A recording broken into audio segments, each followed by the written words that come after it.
Halo Sobat Film, berjumpa lagi dengan satu film. Kalau boleh tahu, apa yang kamu lakukan di umur 16 tahun? Bermain game? Pacaran? Atau lagi sekolah? Kalau kamu ngelakuin itu semua, berarti kita sama. Berbeda dengan film ini, film berjudul The Billionaire Top Secret bergenre biografi drama yang diambil dari kisah nyata tentang seorang pengusaha muda bernama Top Itipat yang berawal dari seorang pecandu game di umur 16 tahun. Top memperoleh keuntungan dari jasa jual beli senjata sampai akunnya dihapus dan gagal dalam pendidikannya. Kondisi orang tuanya yang bangkrut membuat Top mulai mencoba berbisnis, dari mulai DVD player bajakan, kacang goreng, sampai bisnis rumput lautnya yang berhasil bernama Tauke Noi yang didistribusikan ke 6.000 cabang di 7-Eleven sampai memiliki 2.000 lebih karyawan. Bagaimana cara dia mendapatkan itu semua? Tonton langsung di film ini. Sebelum kalian mendengarkan alur ceritanya, diharapkan pasang earphone kalian, ambil posisi, langsung ditonton. Di awal film, kita melihat seorang pria muda berjalan dan menghampiri seorang petugas bank. Dia mengungkapkan ingin meminjam uang sebesar 10 juta baht. Pria muda itu bernama Top Itipat. Petugas yang mendengarnya meminta pria itu untuk memberikan sebuah kalimat untuk merubah pikirannya. Top pun memberikan sebuah cerita untuk meyakinkannya. Cerita Top dimulai pada saat Top Itipat masih duduk di bangku SMA. Top adalah pecandu game online. Game yang dia mainkan merupakan MMORPG, yaitu role playing online multi pemain besar-besaran. Ketika di dalam kelas saat dia sedang bermain, ada pengguna game lain menawarkan uang sebagai imbalan dari pembelian senjata. Karena ia memiliki banyak koleksi di gamenya, dia memanfaatkan hal tersebut untuk jasa jual beli senjata dari game itu. Bisnis di game itu membuat Top memiliki penghasilan yang banyak, sampai ia berhasil membeli sebuah mobil mewah dari penghasilan gamenya.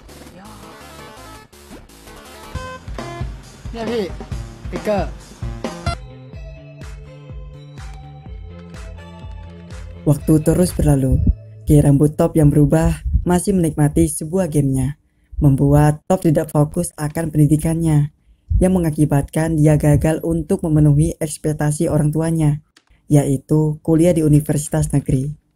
Kondisi finansial dan terlilit hutang orang tuanya membuat Top berpikir untuk membiayakan kuliahnya sendiri dengan penghasilan di gamenya. Namun bisnis game itu tidak bertahan lama, dikarenakan akun Top dihapus oleh pihak game karena penyalahgunaan tindakan komersial.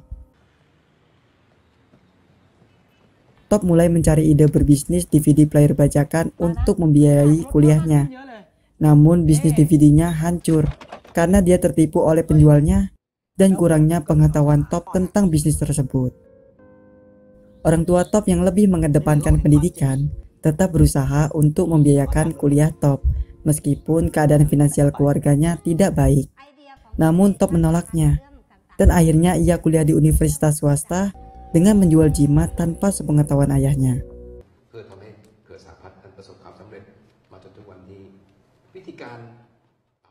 Selama perkuliahan, Top seperti tidak tertarik dengan kuliahnya, karena di kepalanya hanya terpikirkan bagaimana cara mencari uang dan menebus jimat milik ayahnya. Top yang kabur dari mata kuliahnya pergi ke Food Expo untuk menjajakan makanan yang dipamerkan di sana. Di pameran itu, ia terpikirkan untuk memulai bisnis keduanya, yaitu menjual kacang dengan menyewa alat mesin canggih pada pameran itu.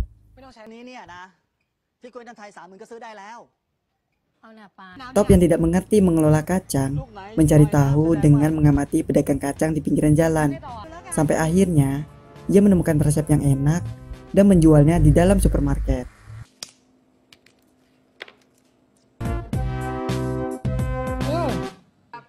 Awal bisnisnya Top tidak berjalan mulus sesuai ekspektasinya, di mana tidak seorang pun tertarik untuk membeli kacangnya. Ia harus menemukan strategi untuk memasarkan produk kacangnya dan memilih tempat strategis untuk membuat bisnisnya menjadi dikenal. Usaha yang dilakukan Top akhirnya membuahkan hasil, di mana bisnisnya sangat ramai oleh pembeli dan membuka banyak cabang di berbagai tempat. Top menjadi pembisnis kacang yang sukses. Namun, bisnis kacang itu tidak bertahan lama, dikarenakan mesin pembuat kacang goreng tersebut menimbulkan asap dan mengotori atap supermarket sehingga harus ditutup.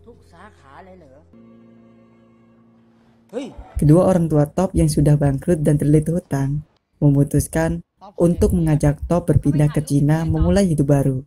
Namun Top menolaknya dan memutuskan tetap tinggal di Thailand bersama pamannya.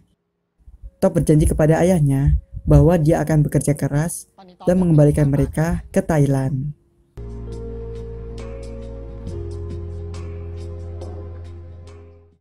Bisnis kacangnya yang tutup, kuliahnya yang gagal, rumah orang tua yang akan disita oleh bank, membuat Top berpikir keras dan mencoba melakukan bisnis baru. Top melihat sebuah peluang bisnis ketika bersama pacarnya Lin, membawa oleh-oleh rumput laut dari provinsi Rayong. Top pun memulai usaha kerasnya dengan membeli rumput laut mentah dan digoreng bersama pamannya. Namun, masalah awal yang dia temukan yaitu dalam waktu 1 minggu cemilan itu basi. Hal itu membuat Top mendatangi profesor di bidang pangan untuk menyelesaikan masalahnya. Profesor tersebut berhasil membantu Top membuat makanan agar tidak mudah basi dengan membuat vakum kemasan dan menggantinya dengan nitrogen. Kemudian tantangan berikutnya adalah Top dan pamannya tidak bisa membuat rumput laut yang enak karena setelah digoreng rasanya pahit. Sampai Top harus menghabiskan banyak uang untuk membeli rumput laut. Lalu Top memutuskan untuk menjual komputer karena dia yakin dia tidak boleh berhenti di sini. Hingga pada suatu kejadian, Top terkejut ketika pamannya tergeletak di lantai karena terlalu memaksakan diri menggoreng rumput laut. Terpaksa harus dilarikan ke rumah sakit. Keesokan harinya, Top kembali menggoreng rumput laut mentah dan rasanya masih sama, pahit. Tersisa hanya 1 bungkus rumput laut yang jatuh pada waktu hujan ketika pamannya terjatuh. Dengan ragu, Top menggoreng rumput laut tersebut. Top terkejut, rumput laut yang digorengnya tidak pahit. Akhirnya, Top menemukan cara agar rumput lautnya tidak pahit saat digoreng, yaitu dengan diembunkan atau dicelupkan ke dalam air sebelum digoreng.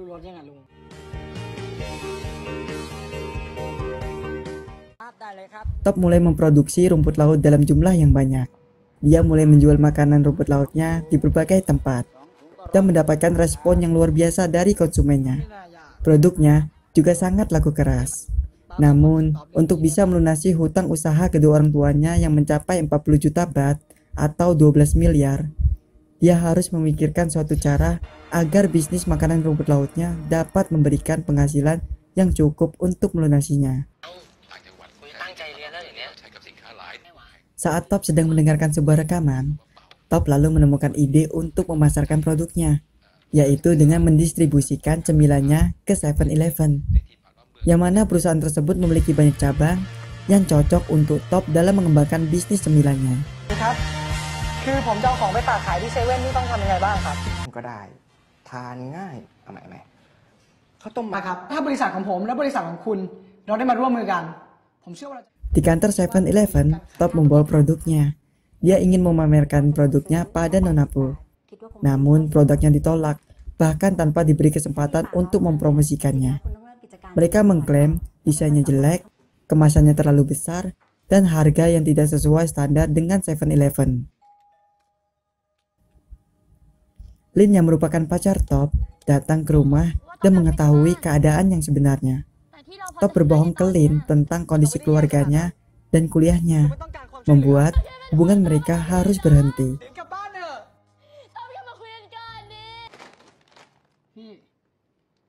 Tidak menyerah saat ditolak 7-Eleven, Top merubah ulang kemasannya dengan mendesain menarik untuk produknya, dan dia beri nama Tau Kei Noi atau pengusaha muda.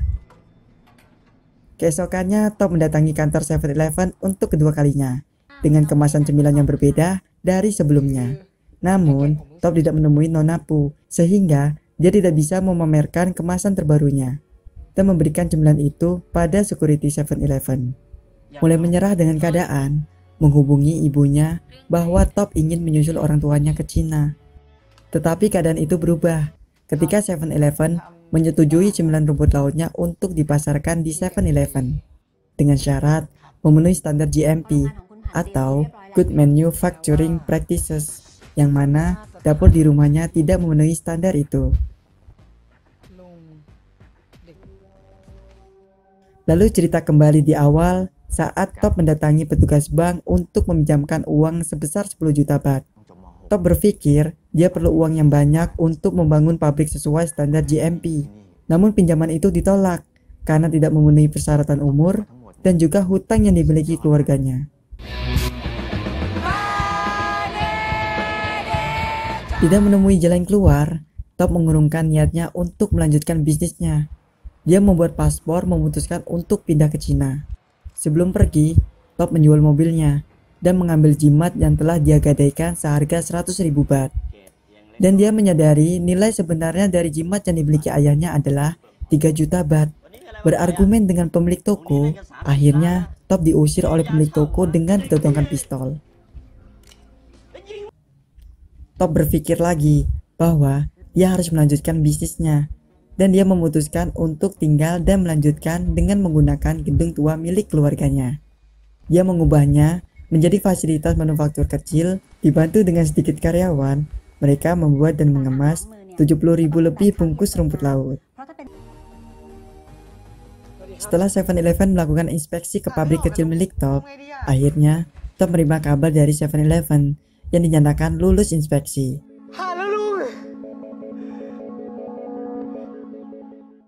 Top dan karyawannya bersiap-siap mengemas cemilannya ke dalam truk untuk didistribusikan ke 7-Eleven. Sebelum berangkat, Top merangkul pamannya yang selama ini setia menemani Top dengan ide liarnya. Cemilan rumput lautnya yang berhasil didistribusikan ke 7-Eleven menjadikan Top pengusaha yang sukses. 2 tahun bekerja sama dengan 7-Eleven, dia berhasil membayar lunas hutang orang tuanya. Dan pada tahun 2010, penghasilan per tahun mencapai 1.500 juta baht atau sekitar 450 miliar rupiah. Kini Top telah berusia 26 tahun, mempunyai 2.500 karyawan, mengirimkan produknya ke 6.000 cabang 7-Eleven dan mengekspornya ke 27 negara di dunia. Juga memiliki perkebunan rumput laut di Korea Selatan. Kita mengetahui di awal cerita Top adalah seorang pecandu game dan gagal dalam pendidikannya, membuat ia dicap sebagai orang tidak berharga.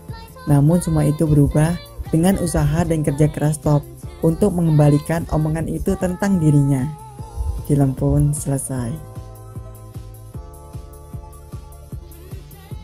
Itu dia merupakan sedikit alur cerita film yang bisa saya sampaikan.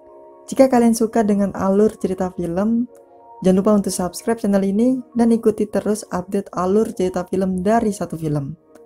Sampai jumpa dan terima kasih.